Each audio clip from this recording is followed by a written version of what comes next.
முதலில் முதலமைச்சர் மு.க.ஸ்டாலின், அவருக்கு பின் துர்கா ஸ்டாலின், அவருக்கு பின் இன்பநிதி, அவருக்கு பின்னால் உதயநிதி, அதற்கு முன்னால் கிருத்திகா உதயநிதி ஆகியோர் நீண்ட வரிசையில் நின்று வாக்களிக்க காத்திருக்கக்கூடிய அந்த காட்சிகளை தான் இப்போது பார்த்து கொண்டிருக்கிறோம்.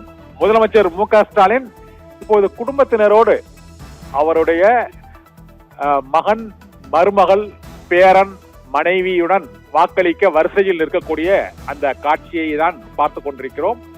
முதலமைச்சர் மு.க.ஸ்டாலின் குடும்பத்தினரோடு 5 பேரோடு வந்து அவர் வாக்களிக்கிறார்.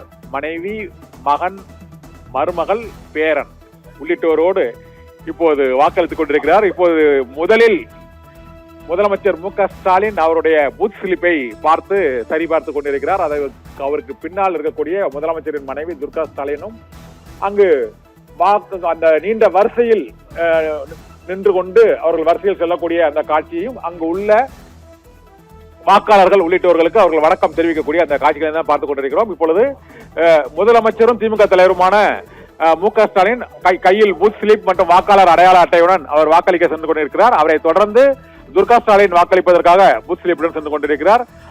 அவரோடு மற்றும் உதயநிதி ஸ்டாலின், கிருத்திகா உதயநிதி, அவரோடு அவருடைய மகன் இன்பநிதி உள்ளிட்டோரும் அந்த வாக்களிக்க வரிசையில் காத்திருக்கிறார்கள். பூத் ஸ்லிப் மற்றும் வாக்காளர் அடையாள அட்டை ஆகியவற்றுடன் வரிசையில் முதலமைச்சர் நின்று வாக்களிக்கும் அந்த காட்சியை பார்த்துக் கொண்டிருக்கிறோம். வாக்குரிமை என்பது அனைவருக்கும் ஒரே சமமான உரிமை, ஒரு வாக்கு ஒரு உரிமை என்ற முழக்கத்துக்கு ஏற்ப இப்போது தமிழகத்தின் முதலமைச்சர் மு.க.ஸ்டாலின் அவருடைய வாக்காளர் அடையாள அட்டை மற்றும் பூத் ஸ்லிப் ஆகியவற்றை கைகளில் ஏந்தியவாறு அந்த வாக்களிக்க சென்று கொண்டிருக்கக்கூடிய அந்த காட்சியும் வரிசையில் நின்று திமுக தலைவரும் முதலமைச்சருமான மு.க.ஸ்டாலின் வாக்களிக்க காத்துக் கொண்டிருக்கக்கூடிய அந்த காட்சியை தான் இப்போது பார்த்துக் கொண்டிருக்கிறோம். தேராம்பேட்டையில் உள்ள எஸ்ஐடி கல்லூரியில், மகளிர் கல்லூரியில் அந்த வாக்குச்சாவடி அமைந்திருக்கிறது. அந்த வாக்குச்சாவடியில் இப்போது முதலமைச்சர் குடும்பத்தினரோடு அவர்கள் வாக்களிக்க காத்திருக்கக்கூடிய காட்சியும் வரிசையில் நின்று அவர்கள் ஒருவர் பின் ஒருவராக வாக்களிக்க அவர்களுடைய ஆவணங்களோடு அந்த பூத் ஸ்லிப் மற்றும் வாக்காளர் அடையாள அட்டை ஆகியவற்றுடன் முதல்வர் குடும்பத்தினர் வாக்களிக்க சென்று கொண்டிருக்கக்கூடிய அந்த காட்சிகளை தான் இப்போது பார்த்து கொண்டிருக்கிறோம். ஜனநாயக கடமையாற்றுவதில் அனைவருக்கும் ஒரே உரிமை, ஒரே சலுகை என்ற அடிப்படையில் நீண்ட வரிசையில் முதலமைச்சர் குடும்பத்தினரும் நின்று அந்த வாக்குச்சாவடிக்குள் சென்று கொண்டிருக்கக்கூடிய அந்த காட்சியை பார்த்து கொண்டிருக்கிறோம். அவருக்கு முன்னதாக அந்த தொகுதியின் வாக்காளர்கள் வரிசையில் நின்று வாக்களித்துக் கொண்டிருக்கிறார்கள்.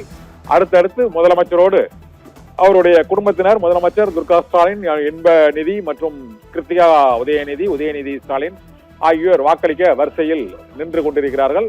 இன்னும் சில நிமிடங்களில் அவர்கள் வாக்குச்சாவடிக்குள் சென்று அவருடைய ஆவணங்கள் சரிபார்த்த பின்னர் அங்கு முதலமைச்சர் அந்த வாக்கு சீட்டில் அந்த கையொப்பம் இட்டு அதன் பின்னர் அவர் வாக்குச்சாவடிக்கு சென்று வாக்களிக்க இருக்கிறார்.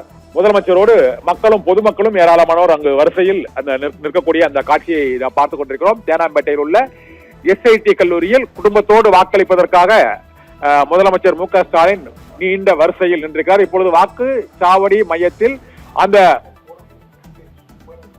பூத் அந்த பாக முகவர்களிடம் முதலமைச்சர் மு.க.ஸ்டாலின் தன்னுடைய ஆவணங்களை அது சரிபார்த்துக் கொண்டிருக்கக்கூடிய அந்த காட்சிகளை தான் இப்போது பார்த்துக் கொண்டிருக்கிறோம்.